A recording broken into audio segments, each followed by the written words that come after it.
अमेरिकेत कहाणी 2चं शूटिंग संपून भारतात परतल्यानंतर अभिनेत्री विद्या बालन हिला डेंग्यूची लागण झाल्याचं समजतंय। सूत्रांनी दिलेल्या माहितीनुसार अमेरिकेतून भारतात दाखल झाल्यानंतर खूपच थकवा जाणवल्यानं आणि तापही आल्यामुळे विद्यानं तपासणी केली।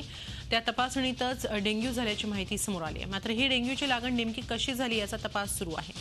दरम्यान विद्या बालन ज्या इमारतीत राहते त्या इमारतीत राहणाऱ्या मीरा पटेल यांच्या घरी डेंग्यूच्या अळ्या सापडल्याचं पुढे आलंय।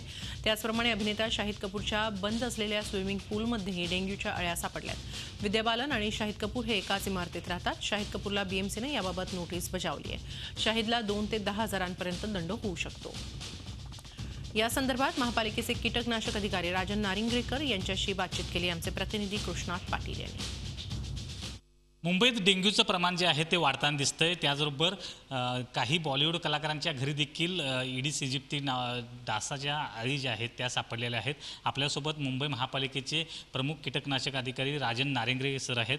सर, आतापर्यंत तुम्ही जे ठिकाणी तपासणी केली प्रामुख्यानं बॉलिवूड कलाकारांच्या घरामध्ये कोणत्या ठिकाणी ह्या डासांच्या अळी ज्या आहेत त्या सापडलेल्या आहेत? आम्ही तपासणी केल्यामध्ये आज असं आढळून आलं आहे की विद्या बालन ज्या मॅडम आहेत त्यांच्या प्रणिती बिल्डिंगमध्ये त्यांच्यावरती राहणारे मीरा पटेल म्हणून आहेत त्यांच्या घरी 2 ठिकाणी आणि ग्राउंड फ्लोअरला शाहिद कपूर राहतात।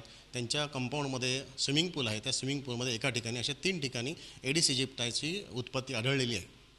त्याचं आता हे डास जे आहेत ते शाहिद कपूरच्या घरी आढळले आहेत। आता त्यांच्यावर नेमकी काय कारवाई केली जाणार आहे? आपण मुंबई शहरामध्ये जवळजवळ 2012 पासून मोठ्या प्रमाणामध्ये जनजागृती करतोय आणि ह्या जनजागृती दरम्यान आपण लोकांना हेच सांगतो की तुमच्या घरामध्ये किंवा घराच्या आजूबाजूला कोणत्याही प्रकारे पाणी साचणार नाही, 7 दिवसापेक्षा त्याचा पाणीचा साठा होणार नाही पहा। परंतु ज्या ज्या ठिकाणी अशा प्रकारे काळजी घेतली जात नाही, प्रिव्हेंटिव्ह मेजर्स घेतले जात नाहीत, अशा ठिकाणी महानगरपालिकेचा जो कायदा आहे त्याच्या 381 कलम जे आहे त्याच्या आधारे आपण त्यांना नोटीस देतो, ज्याच्यामध्ये 2000 ते 10 हजारापर्यंत दंड होऊ शकतो। आता या कलाकारांना जे आहेत त्या नोटिसा देण्यात आलेल्या आहेत काय त्या?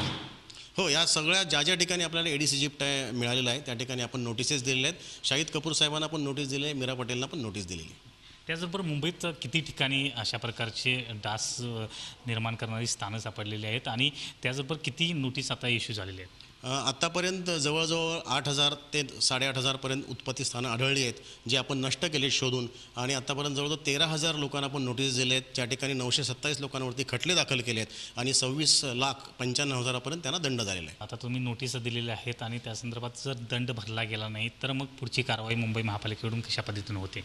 दंड भरला गेला नाही आणि त्या नोटीसप्रमाणे जर कोर्टामध्ये हजर राहिलं नाही तर पोलिसांतर्फे वॉरंट निघतो। कोर्टाकडून वॉरंट निघाल्यानंतर पोलिसांकडून तो त्याच्याकडे जाऊन त्या वॉरंटच्या आधारे त्यांना कोर्टामध्ये हजर केलं जातं। Video journalist Mohan sir, Krishnat Patil, Zee media, Mumbai. Zee 24 तास रहा एक पाऊल पुढे।